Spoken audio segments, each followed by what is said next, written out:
सबसे पहले भगवान शिव के चरणों में मेरा प्रणाम। गुरु भाई बहनों के चरणों में मेरा प्रणाम स्वीकार हो।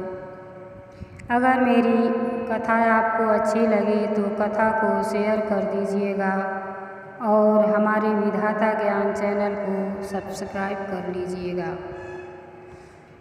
अब आप भगवान भोलेनाथ का नाम लेकर इस सत्य कथा और वास्तविक कथा को सुने। यह कथा भगवान भोलेनाथ ने माता पार्वती जी को सुनाया था। इस कथा को सभी लोग नहीं जानते। यह कथा एक सास और बहू और नाती की है।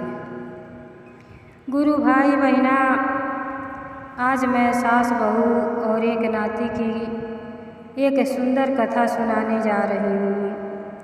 बहुएं यह नहीं समझती हैं कि जैसे मैं अपने सास के साथ करूँगी ठीक वही हाल मेरा भी होगा। मेरे भी बेटा बहू होंगे, वह भी वही करेंगे। एक सास बहू थी। सास बहुत ही सीधी सादी थी।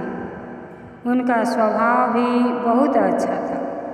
भगवान भोलेनाथ माता पार्वती की पूजा पाठ मन से करती थी। किसी चीज़ की कमी नहीं थी। भगवान की दया से धन दौलत और घर द्वार, एक बेटा बहू नाती भी था। लेकिन बहू का स्वभाव ठीक नहीं था। जब से बहू आई बस सास को नीचा दिखाने की कोशिश करती रही। भगवान से भी नहीं डरती।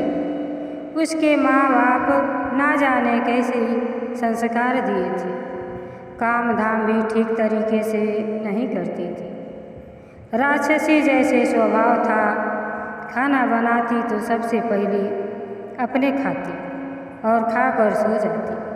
सुंदरकांड में लिखा है कि जिस घर में स्त्रियां पति से पहले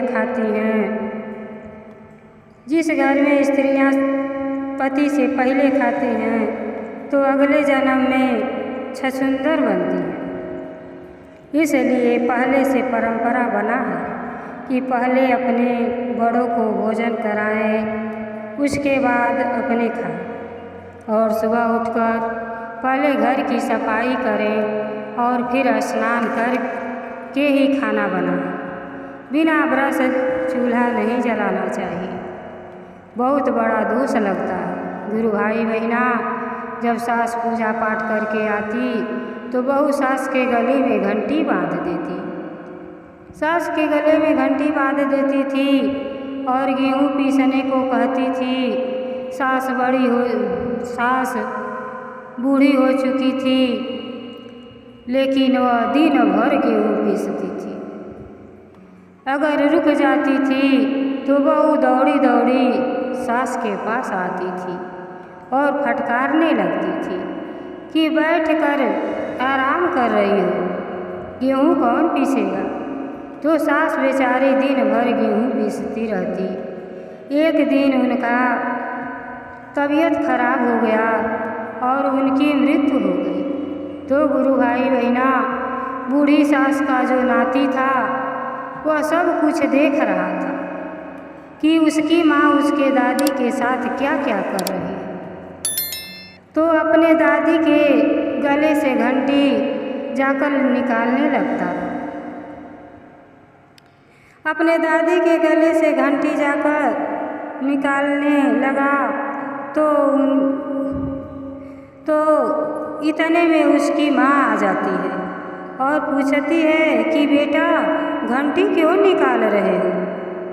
तब नाती कहता है, माँ, घंटी मैं इसलिए निकाल रहा हूँ कि जब तुम बूढ़ी हो जाओगी तो तुम्हारे गले में बांधेंगे।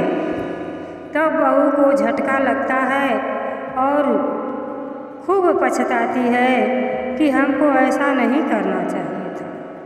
जैसे हम करेंगे वैसे ही हम भरेंगे। अगर हमारी यह शिव कथा आपको अच्छी लगी हो तो शेयर ज़रूर करिए और आगे ऐसी ही कथा आप तक जल्दी से पहुंच सके।